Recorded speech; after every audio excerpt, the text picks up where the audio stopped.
Tonight, childcare centres can start opening this Friday with strict conditions. We know that providing childcare for parents is critical to getting our economy back on track.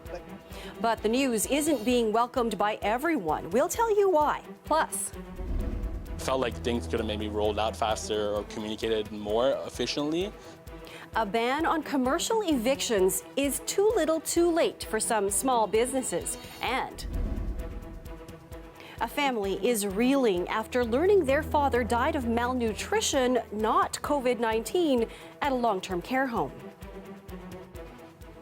Good evening, I'm Marivel Tarouk. We begin in Leaside tonight, where a double shooting has left one man dead. It happened at about 7:30 at a skate park in the area of Vanderhoof Avenue and Research Road. That's near Eglinton and Laird Drive. Police arrived on scene to find two men suffering from gunshot wounds. They were both taken to hospital, where one of the men died. The other suffered only minor injuries. Here's what one witness told us. We were in the park when it happened, and we just heard some sound like shooting.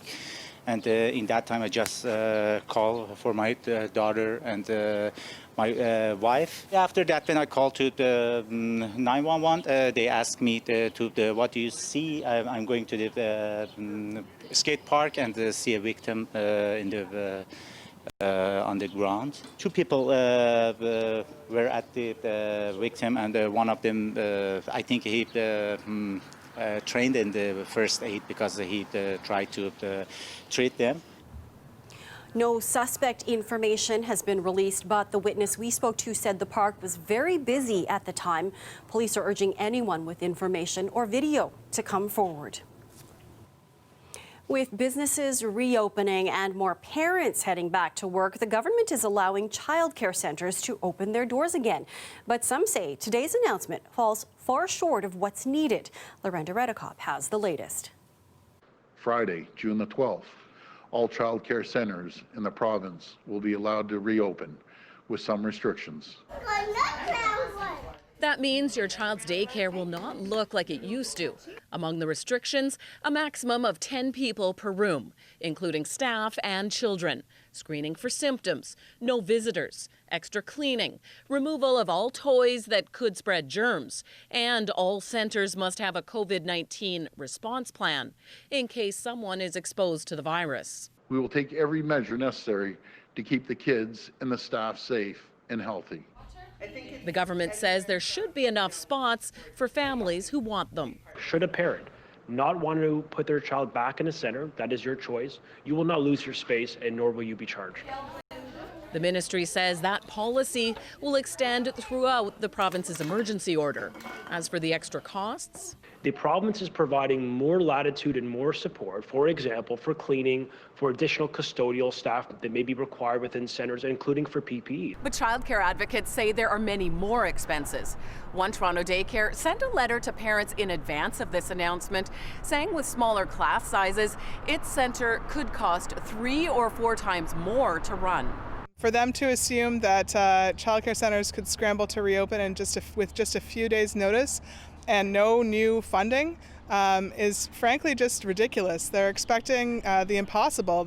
She already spends $1,800 a month to send her son to preschool in a class with 24 kids. You say that you think childcare is a priority. You need to put your money where your mouth is. We need to see significant new funding to support childcare if we want this to work.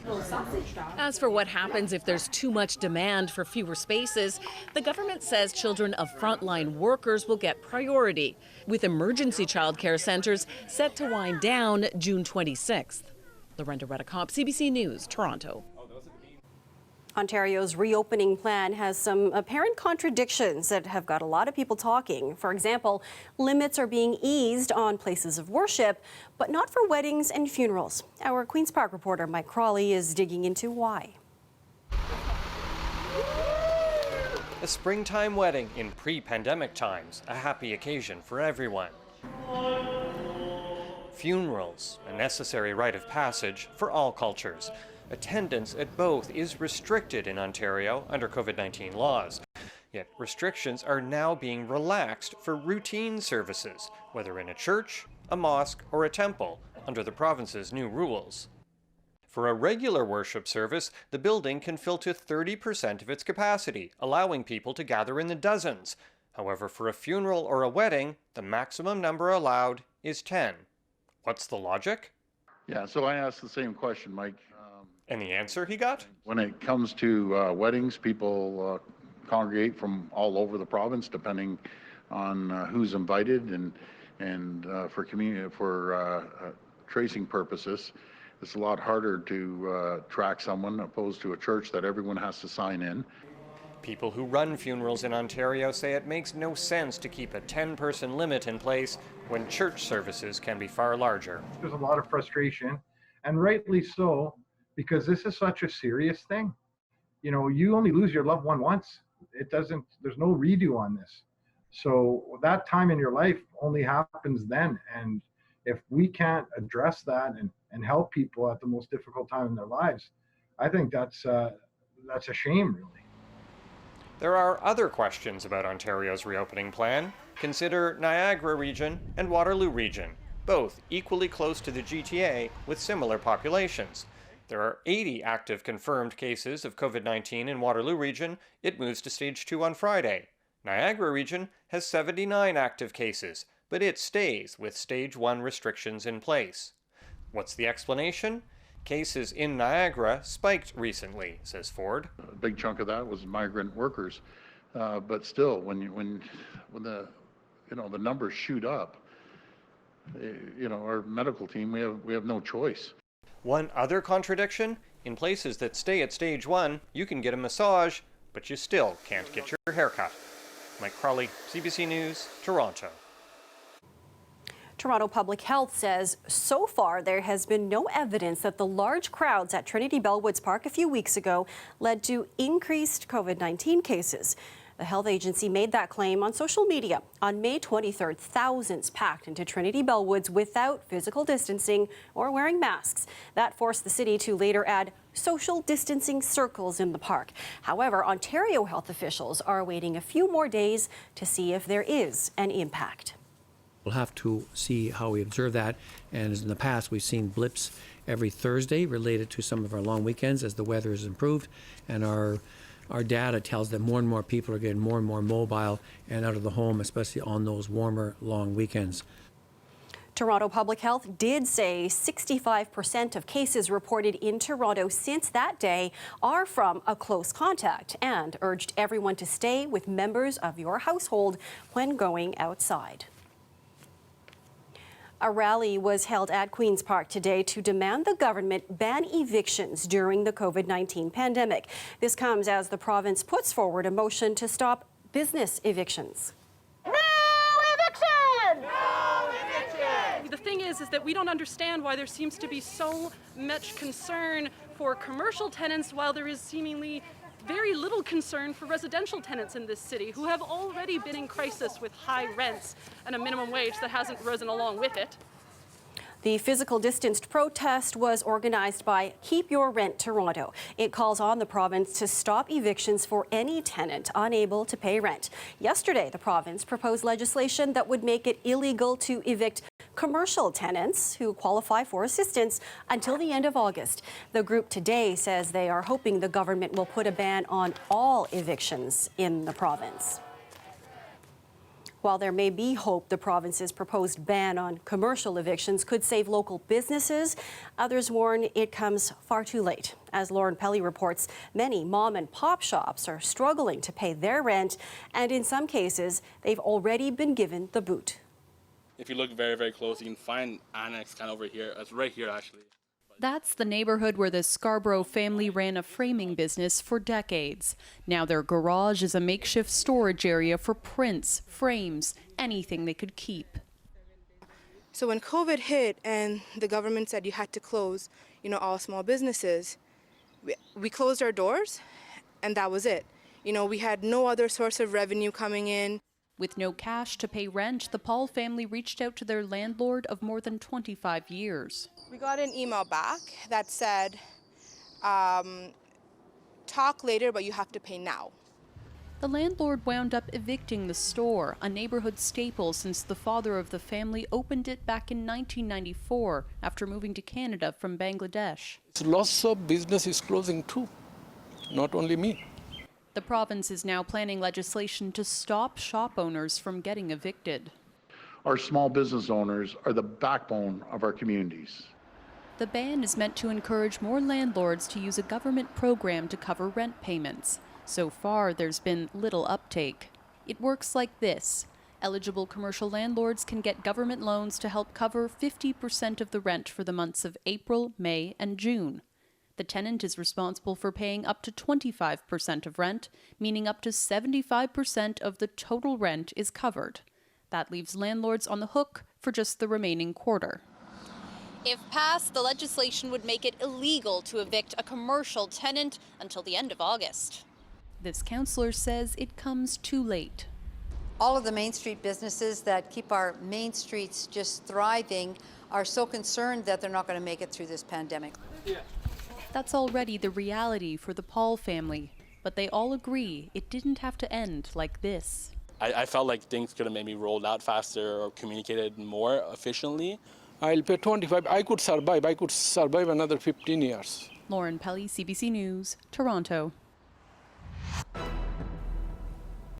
Another family is speaking out tonight against a GTA long-term care home struggling with a deadly COVID-19 outbreak. Woodbridge Vista Care Community was recently put under government control, and members of the military called in to help.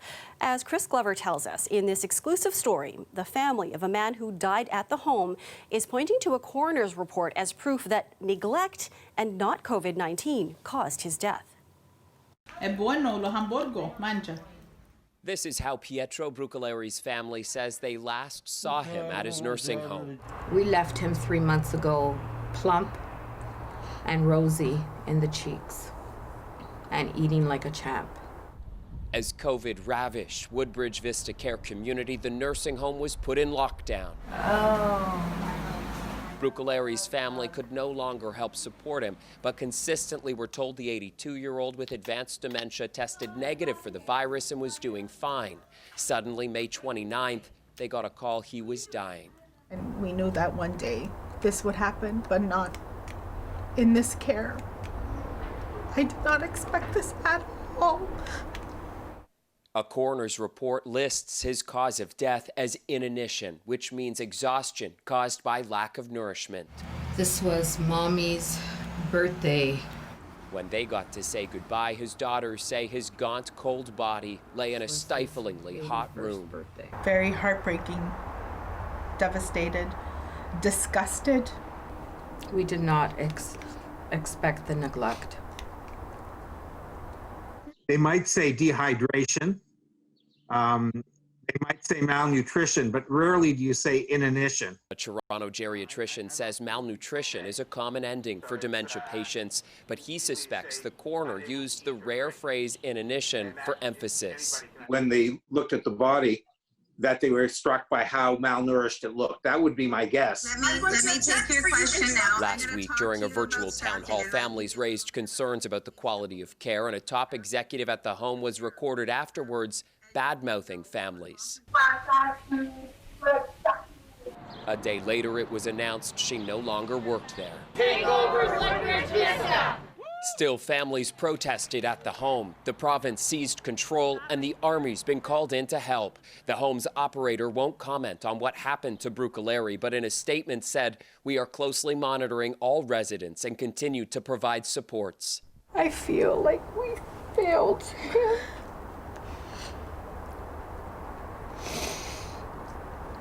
Compounding their grief, the Brucoleris had gone to take their dad to the hospital in April, but the home assured them he was safe.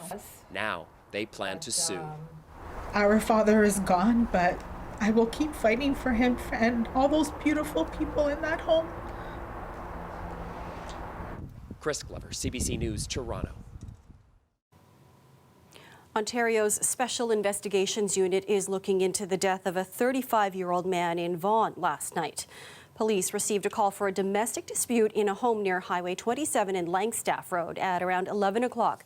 Investigators say the man was trying to light a fire in the home. A spokesperson for the SIU describes what happened next. Soon after the first officer arrived at the residence, there was an interaction between the officer and a man. Other officers then arrived and assisted with the man's arrest. The man became vital signs absent, and officers provided medical assistance until paramedics arrived. A York Regional Police officer sustained minor injuries in the altercation. The SIU takes over an investigation when a police officer is involved in a person's death. And Toronto police have arrested and charged a man in a fatal hit and run that killed a 17-year-old girl over the weekend in North York. A young woman was also injured in the incident. Police said the girl and woman were walking north on Keele Street at Calvington Drive just after midnight on Sunday when they stopped to wait for the traffic light to change. When they were crossing the street, a black SUV making a left-hand turn struck them. The driver fled. The teen girl died at the scene. A 46-year-old man has been charged with 2 counts of failing to stop at the scene of an accident, one resulting in death, another in bodily harm. Still ahead in the show, we introduce you to the first recipient of a crowd-funded scholarship to help Black students in Toronto. But first, Colette has a look at your forecast. A very hot day today. Tomorrow, even hotter and stickier. I'm meteorologist Colette Kennedy. Our heat warning continues, but also the risk Wednesday for some very strong thunderstorms. All of the details coming up after the break.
Colette Kennedy joins us now with a look at the forecast. We certainly felt the heat today, Colette, but we've got quite a mix in store for us tomorrow. Thanks, Marivelle. Yes, a very busy day for Wednesday weather-wise with all kinds of different conditions. And I'm going to show you what we're talking about in terms of our heat warning continues, but why it's going to feel even warmer and stickier than today is the dew points are going to be increasing. So the humidex value going closer to 40 for Wednesday. There is a severe weather risk. I'll walk you through the timing on that. And some windy conditions as well, basically going not just through tomorrow, but into Thursday too. So there are your areas still here in our heat warning. Some of those values, as I say, getting right up there tomorrow in the afternoon hours. And even our lows tonight don't give you a lot of relief. In terms of the severe thunderstorm, the risk, a moderate risk, it stretches all the way from eastern Ontario up into cottage country, back through southwestern Ontario, and through the Niagara region too. So, of course, the GTA included in this. These are your unofficial daytime highs. Maybe 31, but it felt like 35. Winds are up to 33.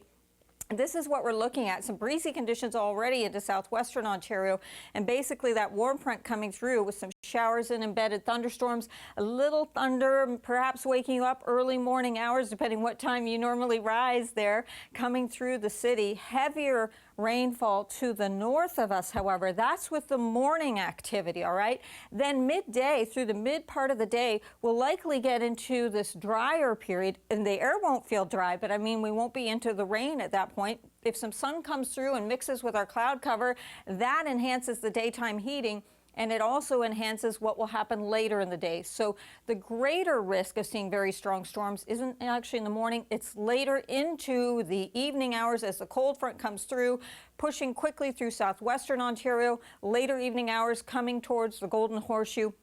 That's where we could see some very heavy downpours, some winds, perhaps some of the wind gusts with these storms could exceed 100 kilometers an hour. Small hail, the potential's there. It's more going to be the rain and the winds and also the risk of tornadic activity. So we'll be watching that very carefully into Wednesday. Thursday, still some cloud cover and the risk of some isolated showers in the wake of this, but it'll really be the winds that you'll be noticing as we go into Thursday. Those wind gusts already strong towards southwestern Ontario, and that carries on into Wednesday. We see it pushing closer to the GTA too. Some of the winds 50, 60 kilometers an hour, and in some cases up to 70, unless you're into one of these storms where I said they could actually exceed 100 kilometers an hour. Overnight temperatures in southwestern Ontario, and there you go into tomorrow, again, feeling very close to 40 with the humidex values or lows tonight. These are closer to daytime highs for this time of year. And then the afternoon temperatures even a degree or two warmer perhaps than today. We get into some more comfortable air though into Thursday, although as I say, those winds will be kicking in there. Friday, also a very comfortable day, partly cloudy skies, 20 degrees. Marivelle. So we brace for tomorrow. Thanks, Colette.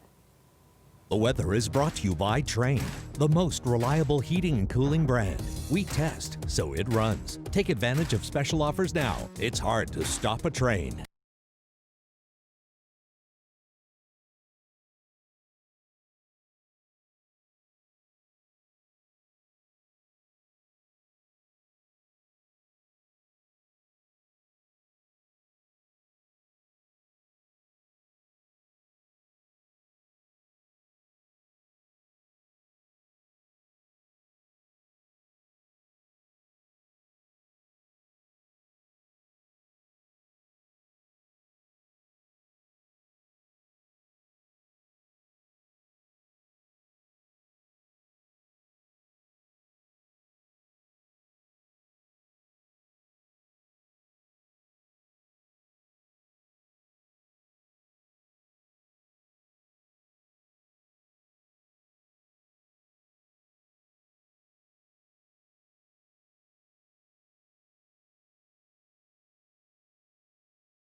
In response to systemic racism and barriers that face the Black community, a Toronto high school teacher has launched a scholarship to help Black students with post-secondary education. Karina Thomas Reynolds was hoping to help one student out this year with a grant of $1,500. But with the help of the community, they are now looking at supporting more. We went to meet the first recipient of the Reynolds Scholarship, whose family fled from Rwanda in 1996. Matthew, on behalf of my daughter and I and the Reynolds Foundation, we want to present this check to you for your excellent work and your commitment to your education.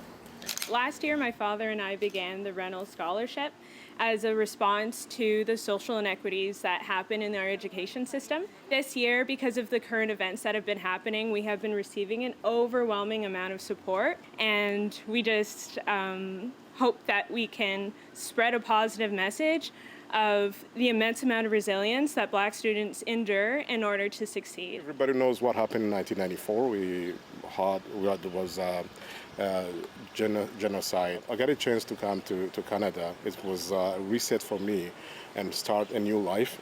And I'm grateful. I'm grateful to what's going on to my family. My dad has always told me from a young age, even before he put me into soccer, that education was always the top priority. Like, even though he wanted me to succeed in soccer and to take it far, even go pro, he always told me that I'd always need like an education as my background, just in case anything goes wrong. So education has always been the top priority in my family. He's one of those kids that really want to do well at everything, and he's more mature compared to other kids of his age, and we're praying that he's gonna stay who he is and nothing, his success and everything is not gonna change him.